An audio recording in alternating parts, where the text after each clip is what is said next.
আজকে আমরা ক্লাস 9 এর বাস্তব সংখ্যা অর্থাৎ রিয়েল নাম্বার অধ্যায়ের কষে দেখি 1.1 এর আজকে আমরা 5 এর দাগ থেকে 9 এর দাগ পর্যন্ত করব। প্রত্যেকটা প্রশ্ন আমি তোমাদেরকে ধরে ধরে বুঝিয়ে দেব। এই ভিডিওটা দেখছো মানে এই অধ্যায়ের অঙ্ক তোমার হাতের মুঠোয়।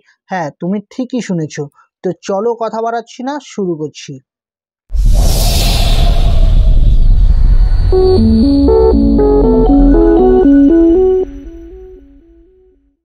পাঁচের দাগের অঙ্কটি করার আগে সবার প্রথমে আমি তোমাদেরকে বলে নেই, আমরা পার্ট 1-এ শিখেছিলাম দুটো মূলদ সংখ্যার মধ্যে কিভাবে একটি মূলদ সংখ্যা বের করতে হয়। তো সেটা আমরা কিভাবে বের করেছিলাম, আমরা ওই দুটো মূলদ সংখ্যাকে যোগ করে 2 দিয়ে ভাগ করে দিয়েছিলাম। আজকে আমরা শিখব দুটো মূলদ সংখ্যার মধ্যে একটার বেশি মূলদ সংখ্যা আমরা কিভাবে বের করব, সেটা 3টা হোক, 6টা হোক বা 10টা হোক। তো এটার জন্য তোমাদেরকে সূত্র মুখস্থ রাখতে হবে। ঠিক আছে, তো সূত্রটা কি, সূত্রটা আমি এখানে লিখে দিচ্ছি। সূত্রটা হলো x plus D, x plus 2d, x plus 3d, x plus 4d, এইরকমভাবে চলবে। ঠিক আছে, যেরকম দেখো এখানে 5-এর দাগের অঙ্কে কয়টা মূলদ সংখ্যা বের করতে বলেছে, 3টি। তাহলে এক্ষেত্রে আমাদের এই 3টা লাগবে, x plus D, x plus 2d, x plus 3d। আর 6-এর দাগে দেখো আছে, 6-এর দাগে 6টি মূলদ সংখ্যা বের করতে বলেছে। তাহলে এরপরে হবে x plus 5d, x plus 6d। তাহলে আমাদের এই 6টা হলো। তো এই সূত্রগুলো তোমাদেরকে মুখস্থ রাখতে হবে। তো এখানে এক্স কি ডি কি সেটা আমি 5-এর দাগের অঙ্কটা করলেই তোমরা বুঝতে পারবে। তো দেখো 5-এর দাগে বলেছে 4 ও 5-এর মধ্যে 3টি মূলদ সংখ্যা লিখি ও সংখ্যা রেখায় বসাই। তো আমাদের বের করতে বলেছে যে 4 ও 5-এর মধ্যে 3টি মূলদ সংখ্যা। তো এখানে দেখো 4 ও 5-এর মধ্যে কোনটা বড়, 5 বড়। তো যেটা বড় সেটাকে আমরা ওয়াই ধরবো, আর যেটা ছোট সেটাকে আমরা এক্স ধরবো। তো আমি এখানে ধরে নিচ্ছি, তো যেটা বড় সেটাকে আমরা ওয়াই ধরবো, তাহলে ওয়াই সমান সমান কি হবে, 5 হবে। আর যেটা ছোট সেটাকে আমরা এক্স ধরবো, তাহলে এক্স সমান সমান 4 হবে। তাহলে 4 আর 5-এর মধ্যে কয়টা মূলদ সংখ্যা বের করতে বলেছে, 3টি। তাহলে এন এর মান হবে 3। ঠিক আছে, এবার আমরা একটা সূত্র লিখবো। সুতরাং ডি সমান সমান Y minus X by N plus 1 সমান সমান, এবার দেখো মান বসাবো। ওয়াই এর মান কত আছে, 5, মাইনাস এক্স, এক্স এর মান কত আছে, 4, আর এন এর মান হলো 3, প্লাস হবে 1। তাহলে সমান সমান আমরা যদি বিয়োগ করি 5-এর থেকে 4কে, তাহলে হবে 1, আর নিচে যোগ করলে হবে 4। তাহলে ডি এর মান আমরা পেয়ে গেলাম। তো আমাদের কয়টা মূলদ সংখ্যা বের করতে বলেছে, 3টি। তাহলে আমরা লিখবো যে সুতরাং 4 ও 5 এর মধ্যে, 4 ও 5-এর মধ্যে 3টি মূলদ সংখ্যা হলো, মূলদ সংখ্যা হলো, তাহলে একটা হবে এক্স প্লাস ডি, আরেকটা হবে এক্স প্লাস 2d, আরেকটা হবে এক্স প্লাস 3d। এবার আমরা মান বসাবো। তাও দেখো এখানে এক্স মানে কি, এক্স মানে হলো 4, তাহলে আমরা মানটা বসিয়ে দিই। এক্স এর জায়গা বসাবো 4 প্লাস ডি, ডি এর মানটা দেখো আমরা মাত্র বের করলাম, এটা হলো ডি এর মান। ডি এর মানটা কত, 1/4। তাহলে আমরা এখানে বসিয়ে দেবো 1/4। বুঝলে, তাহলে ডি এর এই সূত্রটা তোমাদের মুখস্থ করতে হবে, যে Y minus X by N plus 1। তো এরপরটায় আমরা মানটা বসিয়ে দিই, এক্স এর মান হলো 4 প্লাস 2 ইন্টু ডি এর মান হলো 1/4। তারপরটায় বসাবো, তাহলে হবে 4 প্লাস 3 ইন্টু 1/4। তো সবগুলো সমান সমান দিয়ে দিলাম। এবার দেখো সমান সমান, এখানে যদি আমরা লসাগু করি, এটা নিচে নাই মানে 1 আছে, তাহলে 4 অক্ষে 4ই হবে লসাগু। তাহলে এটা নিচে নাই মানে কি আছে, 1 আছে। তাহলে এই 1 দিয়ে যদি আমরা 4কে ভাগ করি, দেখো 1 দিয়ে যদি 4কে ভাগ করি তাহলে হবে 4 অক্ষে 4, অর্থাৎ ভাগফলটা কত, 4। তো এই ভাগফলটা দিয়ে আমাদের ওপরটাকে গুণ করতে হয়। তাহলে 4 4-এ হবে 16, যোগ এই 4 দিয়ে এই 4কে ভাগ করলে কত হবে, 4কে 4 দিয়ে ভাগ করলে হবে 4 অক্ষে 4, মানে কত, ভাগফলটা কত, 1। এই 1টা আমাদের এই 1 এর সঙ্গে গুণ করতে হবে, তাহলে এককে একই হবে। তাহলে হয়ে যাবে 17/4। তাহলে একই রকম ভাবে এখানে করব। তাহলে হবে 4 যোগ এই দুটা ওপরের সঙ্গে গুণ হবে, 2/4। তাহলে লসাগু হবে 4। তো একই রকম ভাবে আমরা এটা নিচে নাই মানে 1 জানি, তাহলে এই 1 দিয়ে 4কে ভাগ করলে 4ই হবে। তাহলে 4 দিয়ে 4কে গুণ করলে হবে 16, যোগ এই 4 দিয়ে এই 4কে আমরা ভাগ করব, তাহলে কত হবে, 1, 1 দিয়ে 2কে গুণ করব, 2/2। তাহলে কত হবে, 16 আর 2 যোগ করলে হবে 18, 18/4 সমান সমান 4 যোগ এই 3 ওপরটার সঙ্গে গুণ হবে, তাহলে কত হবে, 3/3/4। তো এখানে লসাগু কত হবে, 4 হবে। তাহলে এটা নিচে নাই মানে 1 আছে, তাহলে 1 দিয়ে 4কে ভাগ করলে 4ই হবে, 4 দিয়ে 4কে গুণ করলে হবে 16, প্লাস 4 দিয়ে 4কে ভাগ করলে হবে 1, 1 দিয়ে 3কে যদি গুণ করি 3 অক্ষে 3, তাহলে 16 আর 3 যদি আমরা যোগ করি তাহলে হবে 19 আর নিচে হলো 4। তো আমরা 4 আর 5-এর মধ্যে 3টি মূলদ সংখ্যা পেয়ে গেলাম। এবার আমাদের এগুলোকে সংখ্যা রেখায় বসাতে হবে। তো এগুলোকে সংখ্যা রেখায় বসানোর আগে আমাদের প্রথমে দেখতে হবে যে এটা সংখ্যা রেখা কোথায় আছে। তো দেখো আমরা রাফে একটু ভালোভাবে বুঝে নিই। এখানে আছে 17/4, তার আগেরটা কি হবে বলো তো? 17/4-এর আগেরটা হবে 16/4। তাহলে দেখো 4 দিয়ে কিন্তু ভাগ যায়, 4 4-এ হয় 16, তাহলে এটা হলো 4। তারপরটা কত হবে? 18/4। তারপরটা কত হবে? 19/4। তারপরটা কত হবে? 20/4। দেখো 4 দিয়ে যদি আমরা 20-কে ভাগ করি, 4 5-এ 20, অর্থাৎ 4 আর 5-এর মাঝখানে থাকবে এই 17/4, 18/4 এবং 19/4। এটা বুঝলে? তো আমরা প্রথমে স্কেলের সাহায্যে একটা সংখ্যা রেখা টেনে নেব। তো দেখো আমি স্কেলের সাহায্যে একটি সংখ্যা রেখা টেনে নিচ্ছি। তো এবার এটাকে আমরা দিব 0, এটাকে দেব আমরা -1, এইদিকে তীর চিহ্ন দিয়ে দিব। আর এটা হবে +1, এটা হবে +2, এটা হবে +3, এটা হলো +4, আর এটা হলো +5, আর এটা হলো +6, আর এদিকে তীর চিহ্ন দিয়ে দেবো। তাহলে এটা হবে 4 আর 5-এর মাঝখান। তাহলে কয়টা ঘর হবে? 1 2 3, 3টা ঘর হবে। তাহলে আমরা এই একটা ঘর দেব, এই দুটো ঘর, এই 3টা ঘর। তাহলে এখানে হবে 17/4, আর এটা হবে 18/4, আর এটা হবে 19/4। বুঝলে? তাহলে আমরা এটাকে গোল করে এভাবে দেখিয়ে দেব যে এখানে আছে এই মূলদ সংখ্যাগুলো। বুঝলে? 6-এর দাগে আছে 1 ও 2-এর মধ্যে 6টি মূলদ সংখ্যা লিখি ও সংখ্যা রেখায় বসাই। তো দেখো আমাদের বের করতে বলেছে 1 ও 2-এর মধ্যে 6টি মূলদ সংখ্যা। তাহলে 1 আর 2-এর মধ্যে কোনটা বড়? 2 বড়। তো যেটা বড় সেটাকে আমরা y ধরবো, আর ছোটটাকে আমরা x ধরবো। তাহলে আমরা লিখে নেব y সমান সমান আমরা লিখব 2, আর x সমান আমরা লিখব 1। আর কয়টা মূলদ সংখ্যা বের করতে বলেছে? 6টা। তাহলে আমরা n সমান 6 লিখব। এবার আমরা এখানে সূত্রটা লিখব যে সুতরাং d সমান হয় y - x by n plus 1। তাহলে সমান y এর মান কত? y এর মান হলো এখানে 2, মাইনাস x এর মান হলো এখানে 1, আর n এর মান হলো 6 প্লাস 1। তাহলে সমান তো আমরা যদি ওপরে বিয়োগ করি তাহলে হবে 1, আর নিচে যোগ করলে হবে 7। এখন আমরা লিখব যে সুতরাং 1 ও 2 এর মধ্যে 1 ও 2 এর মধ্যে 6টি মূলদ সংখ্যা হলো, তাহলে একটা হবে x প্লাস d, একটা হবে x প্লাস 2d, একটা হবে x plus 3d, x plus 4d, x plus 5d, এবং সবশেষে হবে x প্লাস 6d। যেহেতু 6টা বলেছে তাই 6d পর্যন্ত হবে। ঠিক আছে? তো এবার আমরা মান বসাবো। তাহলে x এর মান কত? এখানে ভালো করে লক্ষ্য করে দেখো, x এর মান হলো 1। তাহলে আমরা 1 বসাবো, প্লাস d এর মান হলো 1/7। তাহলে এখানে আমরা লিখবো 1/7। একই রকমভাবে এখানে আমরা 1 বসাবো, 2 ইন্টু d এর মান হবে 1/7। আবার এখানে 1 বসাবো যোগ 3 ইন্টু d এর মান হবে 1/7। আবার এখানে 1 বসাবো, 4 ইন্টু d এর মান হবে 1/7। আবার এখানে 1 বসাবো যোগ 5 ইন্টু d এর মান হবে 1/7। আবার এখানে 1 বসাবো যোগ 6 ইন্টু d এর মান হবে 1/7। বুঝলে? সমান। আমরা এবার লসাগু করব। এটা নিচে নাই মানে 1 আছে, তাহলে 7 অক্ষে 7ই হবে লসাগু। তাহলে এটা নিচে নাই মানে 1 আছে। 1 দিয়ে আমরা 7কে ভাগ করলে 7ই পাবো। ওই 7 দিয়ে আমরা 1কে যদি গুণ করি তাহলে 7 অক্ষে কত? 7ই পাবো।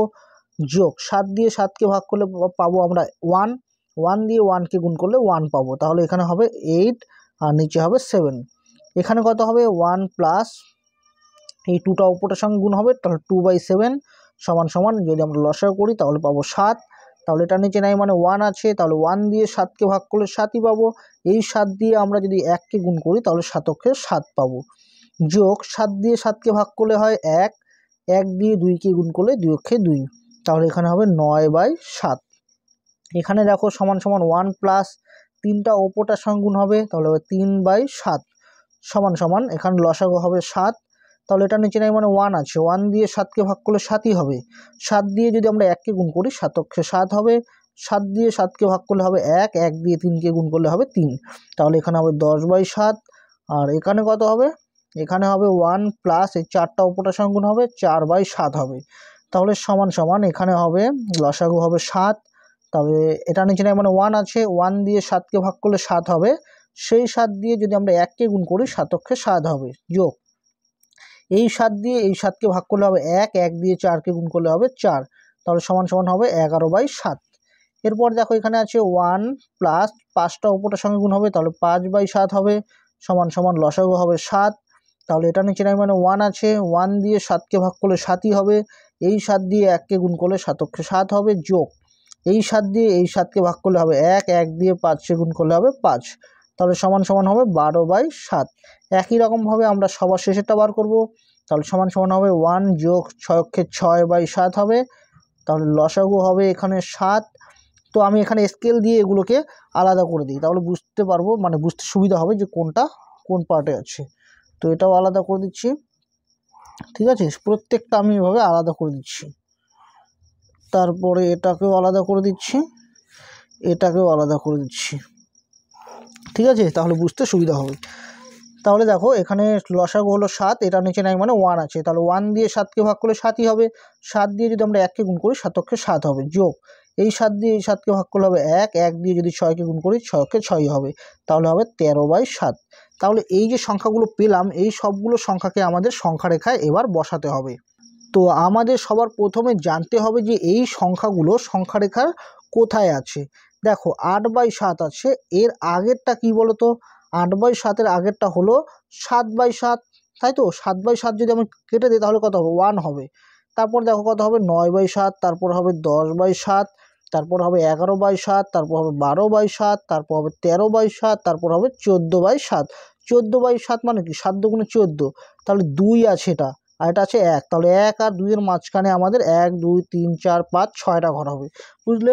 তাহলে এই সংখ্যাগুলো আছে 1 আর 6-এর, 1 আর 2 এর মাঝখানে। তাহলে আমরা এইভাবে একটা সংখ্যা রেখা টেনে নেব। তো এবার এর দিকে তীর চিহ্ন দিব, এইদিকেও তীর চিহ্ন দিব।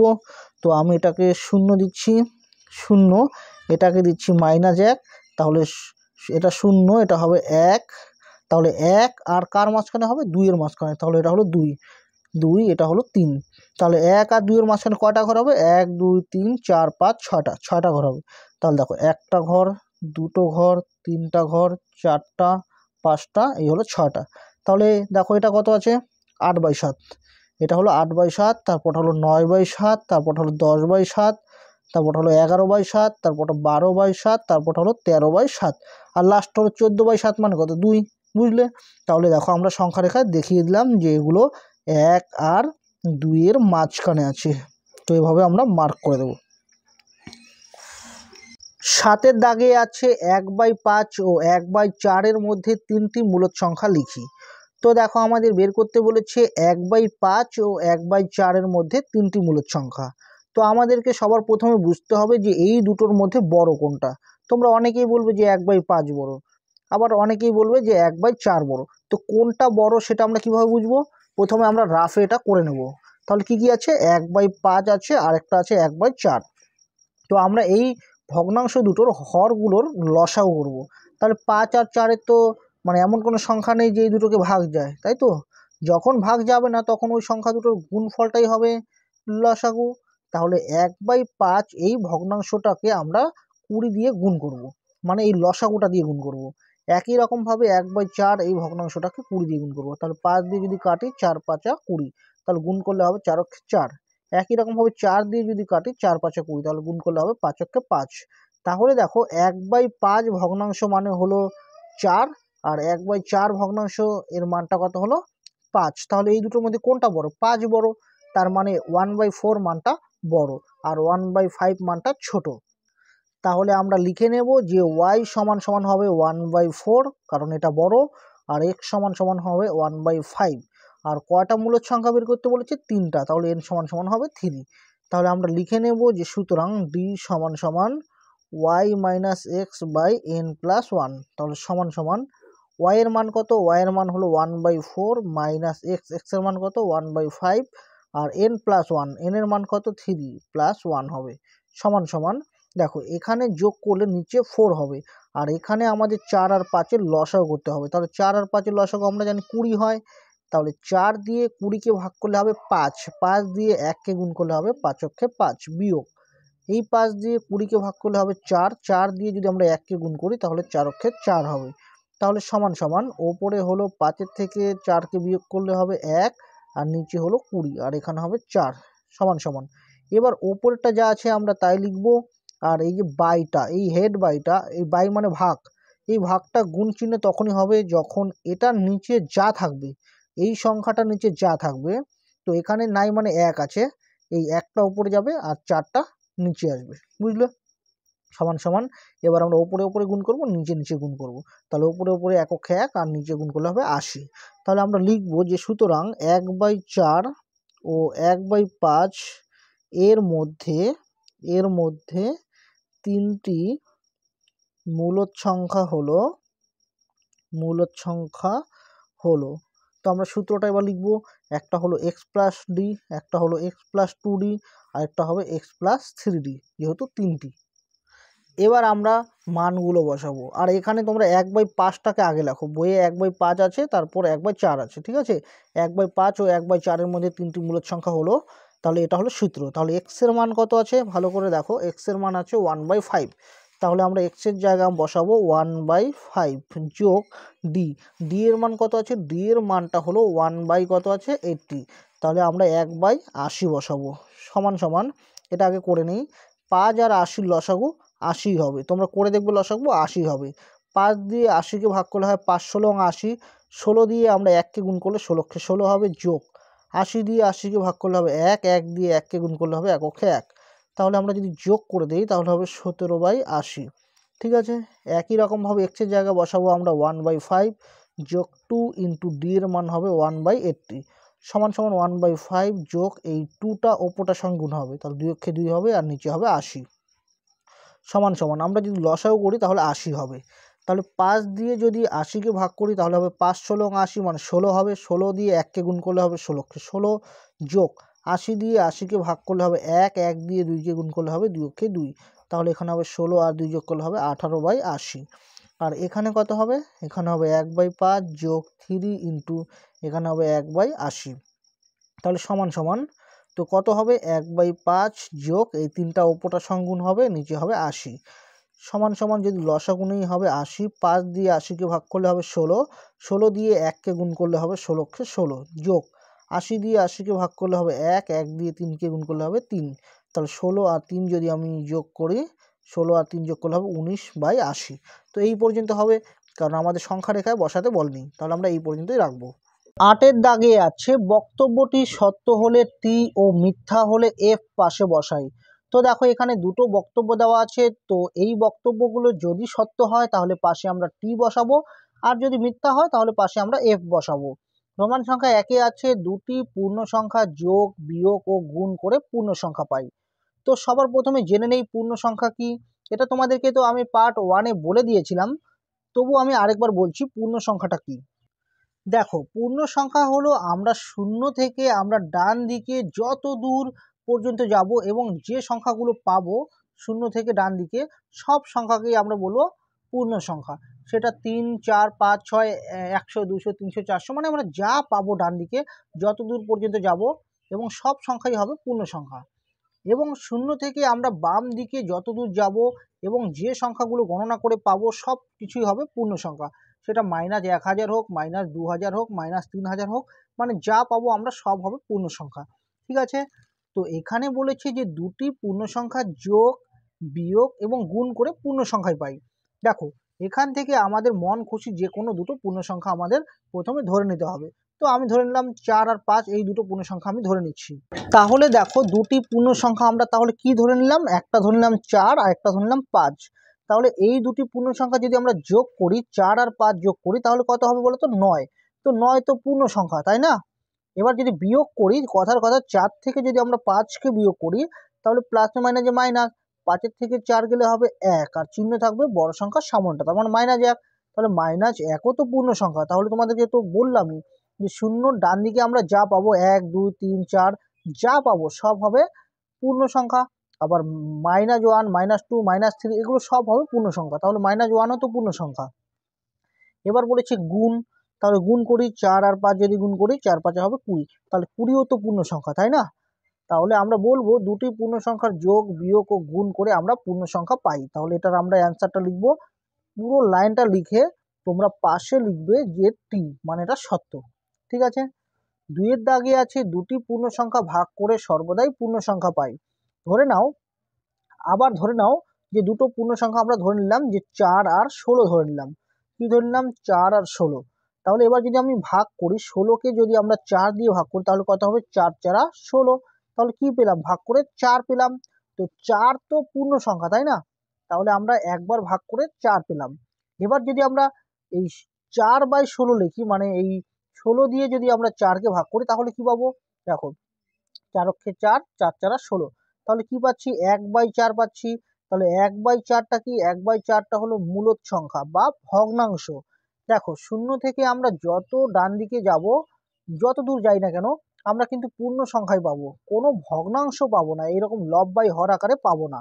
আবার শূন্য থেকে বাঁ দিকে যত দূর যাই না কেন, আমরা পূর্ণ সংখ্যা পাবো, কিন্তু এইরকম ভগ্নাংশ বা লব বাই হর আকারে আমরা পাবো না। তাহলে একবার ভাগ করে আমরা পেলাম পূর্ণ সংখ্যা, আরেকবার ভাগ করে আমরা পূর্ণ সংখ্যা পেলাম না। তাহলে আমরা বলবো যে দুটি পূর্ণ সংখ্যা ভাগ করে সর্বদাই পূর্ণ সংখ্যা পাই, এই কথাটা মিথ্যা। কারণ একবার পূর্ণ সংখ্যা পাওয়া যায়, আরেকবার দেখো আমরা পেলাম না। আমি আরেকটা উদাহরণ দিই। মনে করো, ধরে নাও আমি আগেরটার মতো 4 আর 5 ধরে নিলাম। তাহলে 4/5 করি, তাহলে দেখো এটা ভগ্নাংশ, তাই না? তাহলে ভগ্নাংশ তো পূর্ণ সংখ্যার দলে নেই। এখানে পূর্ণ সংখ্যার দলে তুমি যত দূরই গোনো না কেন, ডান দিকে বা বাঁ দিকে, তুমি এই রকম ভগ্নাংশ কিন্তু পাবে না। তার মানে এই 2-এর দাগেরটা হবে মিথ্যা, এটা হবে এফ। বুঝলে? 9-এর দাগে আছে দুটি মূলদ সংখ্যার যোগ বিয়োগ গুণ ও ভাগ, ভাজক শূন্য নয়, করলে কি সংখ্যা পাবো লিখি। দেখো, মূলদ সংখ্যা মানে আমরা জানি যেসব সংখ্যাকে আমরা p/q আকারে প্রকাশ করতে পারি সেই সমস্ত সংখ্যাকে আমরা মূলদ সংখ্যা বলি, আর যেখানে q নট ইকুয়াল টু 0 এবং pq হলো পূর্ণ সংখ্যা, তাই তো? এবার দেখো, এখানে বলেছে ভাজক শূন্য নয়। কথাটার মানে হলো ধরে ধরে নাও 4কে আমি 0 দিয়ে ভাগ করলাম। ঠিক আছে, 4 কি করলাম? 4কে 0 দিয়ে ভাগ করলে 0 হবে ভাজক। তাহলে এটা কখনো হওয়া চলবে না। কারণ দেখো, আমরা যখন মূলদ সংখ্যা করেছিলাম তখন আমরা জেনেছিলাম যে যেসব সংখ্যাকে আমরা p/q আকারে প্রকাশ করতে পারবো এবং pq হবে পূর্ণ সংখ্যা, আর q নট ইকুয়াল টু 0, অর্থাৎ এই নিচেরটা কখনো 0 হবে না। সেজন্য এখানে বলে দিয়েছে যে ভাজক শূন্য নয়। তার মানে দেখো, নিচেরটা যদি 0 হয় তাহলে 0 দিয়ে যখন এটা ভাগ করব তখন এটা তো ভাজক হয়ে যাচ্ছে, তাই না? তার মানে এটা কখনো 0 হওয়া চলবে না। তো এইরকম দুটি মূলদ সংখ্যার যোগ বিয়োগ গুণ ভাগ করলে আমরা কি সংখ্যা পাবো? তো আমি ধরে নিচ্ছি, মূলদ সংখ্যা দুটি হলো, মূলদ সংখ্যা দুটি হলো, এটা কয় নাম্বার? এটা এটা হলো 9 নাম্বার। এখান থেকে লিখবি, ধরি মূলদ সংখ্যা দুটি হলো। তো আমি একটা ধরে নিচ্ছি x সমান সমান ধরে নিচ্ছি p/q, আর একটা y সমান সমান ধরে নিচ্ছি কথার কথা m/n, মানে লব বাই হর আকারে থাকলেই হলো। ঠিক আছে, তাহলে আমরা দুটো মূলদ সংখ্যা ধরে নিলাম। তো এবার এই দুটো মূলদ সংখ্যার এখানে কি বলেছে? যোগ। তো আমরা যদি যোগ করি x প্লাস ওয়াই, মানে এই দুটো যোগ করি, তাহলে x এর মান কত? p/q, যোগ y এর মান কত? m/n। তাহলে এই দুটো মূলদ সংখ্যা যদি আমরা যোগ করি তাহলে আমরা লসাগু পাবো qn। তাহলে q দিয়ে এটাকে ভাগ করলে q q কেটে যাবে, থাকবে n, n দিয়ে p কে গুণ করলে হবে pn, প্লাস n দিয়ে এটাকে ভাগ করলে n n কেটে যাবে, থাকবে q, q দিয়ে m কে গুণ করলে হবে qm। ঠিক আছে, তাহলে দেখো এই x প্লাস ওয়াই এর যে মানটা এলো সেটা কি আকারে এলো? মানে মূলদ সংখ্যা আকারে এলো, p/q আকারে এলো। তার মানে এটা আমরা কি পেলাম? যোগ করে মূলদ সংখ্যা পেলাম। এবার যদি আমরা, তারপরটা কি আছে? বিয়োগ। যদি বিয়োগ করি এই দুটো মূলদ সংখ্যাকে তাহলে কি হবে? p/q মাইনাস হবে m/n। তাহলে লসাগুটা হবে qn। তাহলে q দিয়ে ভাগ করলে n থাকবে, n দিয়ে p কে গুণ করলে হবে pn, মাইনাস n দিয়ে এটাকে ভাগ করলে n n কেটে যাবে, থাকবে q, q দিয়ে m কে গুণ করলে হবে qm। দেখো, লব বাই হর, বা আমরা বলতে পারি যে p/q আকারে এখানে এলো। তার মানে এটাও তো মূলদ সংখ্যা, p/q আকারে আছে। তারপর কি আছে? গুণ আছে। তাহলে আমরা যদি গুণ করি x গুণন y, তাহলে x এর মান হলো p/q গুণন y এর মান হলো m/n। তাহলে ওপরে ওপরে গুণ হবে, ওপরে হবে pm, নিচে হবে qn। তাহলে কি পেলাম আমরা? মূলদ সংখ্যা পেলাম, কারণ p/q আকারে আছে। তারপর কি আছে ভাগ, যদি ভাগ করি এক্স ভাগ ওয়াই বা বলতে পারো এক্স বাই ওয়াই, একবার এভাবে লিখি, যদি ভাগ করি তাহলে কি হবে, এক্সের মান কত আছে, এক্সের মান আছে পি বাই কিউ, তাহলে আমরা লিখব পি বাই কিউ। আর ওয়াইয়ের মান কত আছে, ওয়াইয়ের মান আছে এম বাই এন, তাহলে এখানে বসাবো আমরা এম বাই এন, তাহলে সমান সমান ওপরটা যা আছে আমরা তাই লিখব। আর এই বাই বা ভাগ চিহ্নটা গুণ চিহ্ন তখনই হবে যখন উল্টে যাবে, এন ওপরে যাবে এম নিচে আসবে, তাহলে যদি গুণ করে দেই তাহলে হবে P N by Q M. দেখো এটাও আমরা পেলাম মূলদ সংখ্যা আকারে, কারণ ওপরটা পি নিচেরটা কিউ। তাহলে দুটো মূলদ সংখ্যার আমরা যখন যোগ বিয়োগ গুণ ও ভাগ করলাম তখন আমরা কি পেলাম, মূলদ সংখ্যায় পেলাম। ঠিক আছে, এটা তোমরা লিখে নেবে।